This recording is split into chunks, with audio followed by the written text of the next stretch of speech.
Hello students, how are you. आज फिर से क्लास 7 के लिए मैथ्स में ज्योमेट्री से पाइथागोरस प्रमेय, पाइथागोरस थ्योरम के आधार पर हम सम्स सॉल्व करना सीखेंगे। पाइथागोरस जो थे वो यूनान के प्रसिद्ध गणितज्ञ थे, जिन्होंने त्रिभुज, समकोण त्रिभुज के संबंध में एक नियम निकाला और इसी कारण उनके नाम के आधार पर इस थ्योरम, इस प्रमेय का नाम पाइथागोरस प्रमेय पड़ा। ये बड़ा ही उपयोगी है दैनिक जीवन के विभिन्न कार्यों में। ओके चिल्ड्रन, तो हम शुरू करते हैं।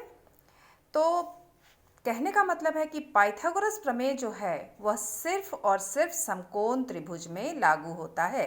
समकोण त्रिभुज जिसकी पहचान है उसका एक कोण 90 डिग्री का होता है, ठीक है। और वो जहाँ पर 90 डिग्री का कोण बनता है वहाँ एल के जैसी भुजाएं होती हैं।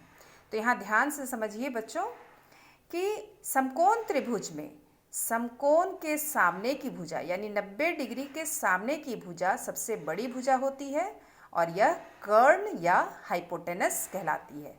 कर्ण, हाइपोटेनस इंग्लिश में कहा जाता है, इसलिए इसका संकेत H लिखा है मैंने। कर्ण के सामने की भुजा लंब यानी परपेंडिकुलर कहलाती है, उसे P से सूचित करते हैं।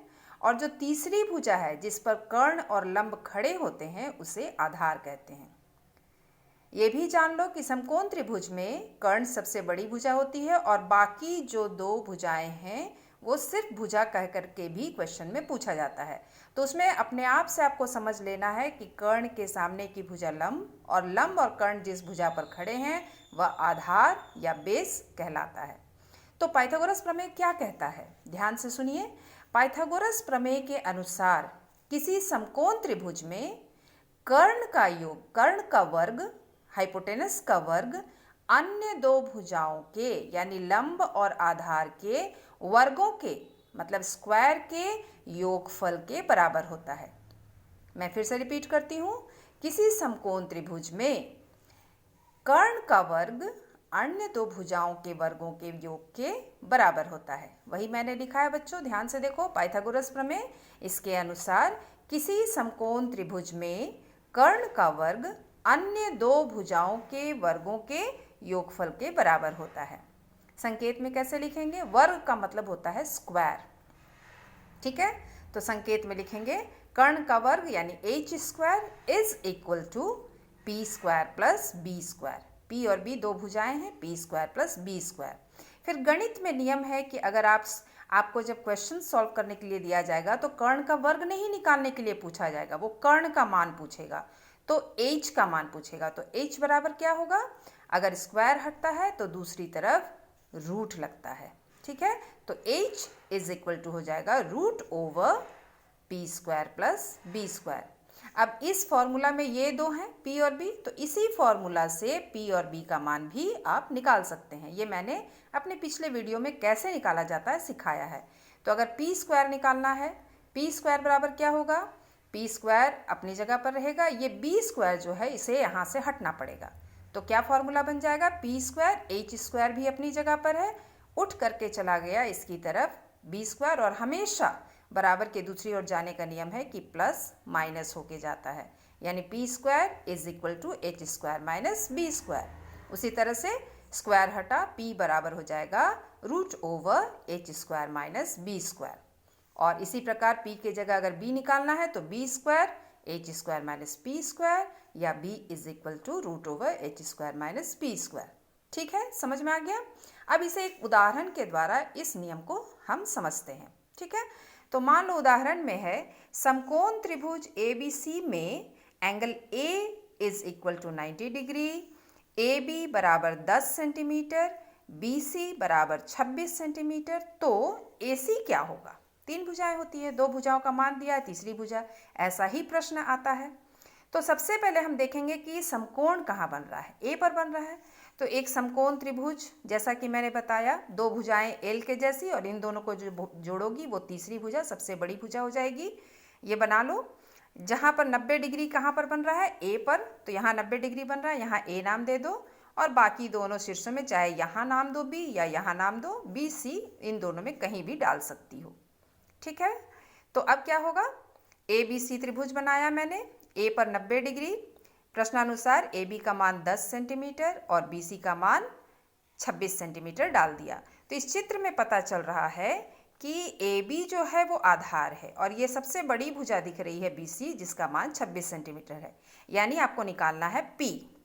तो हम कैसे बनाएंगे? समकोण त्रिभुज ए बी सी में जो दिया है पहले वो सब लिख लेना है। ए बराबर 90 डिग्री, ए बी 10 सेंटीमीटर और बी सी 26 सेंटीमीटर।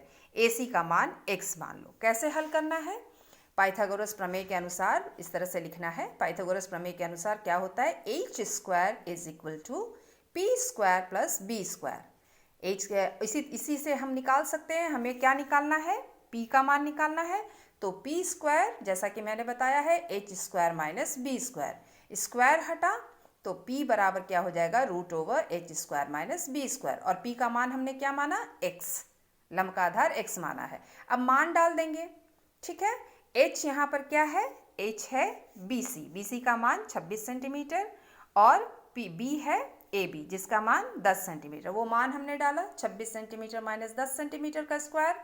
अब इनका वर्ग निकाल लिए, स्क्वायर निकालिए। एक का मैंने निकाल के दिखाया है, 26 गुना 26 गुना किया, आया क्या? 676। वो यहाँ लिखो। 10 का स्क्वायर 100 होता है बच्चों। फिर इन्हें घटा दो, घटा दिया तो क्या आया? 576। तो क्लास 7 में इस तरीके से आपको वर्गमूल निकालना है। क्लास 8 में जब आप जाएंगे तो वर्गमूल विभाजन तरीके से निकालने सिखाया जाएगा। तो अभी मैंने इस तरह से आपको निकाल करके दिखाया। स्क्वायर रूट निकालना है। स्क्वायर का मतलब हर संख्या का स्क्वायर होना चाहिए। तो एकदम छोटे नंबर से शुरू कीजिए। 2 से करते चले गए लघु विभाजन। 2 दूना 4, 5 में से 4 गया 1, फिर 1 और 7 17 भाग में होता है। 2 अट्ठे 16, 17 में से 16 गया 1, फिर 1 और 6 16 हो गया। 2 अट्ठे 16। इस तरह से मैंने पूरा भाग किया। और जब भाग करके लघु विभाजन में मैंने क्या किया? इनका जोड़ा बनाया। 1 जोड़ा 2, 2 जोड़ा, 3 जोड़ा और 3 का 1 जोड़ा। तो ये जो स्क्वायर के रूप में आया, इसे आप रूट के अंदर लिखिए। 2 square into 2 square into 2 square into 3 square. Root कब हटता है? जब स्क्वायर हटेगा तो रूट अपने आप हट जाएगा। ये गणित में नियम है, ठीक है। तो स्क्वायर हटेगा, रूट भी हटेगा।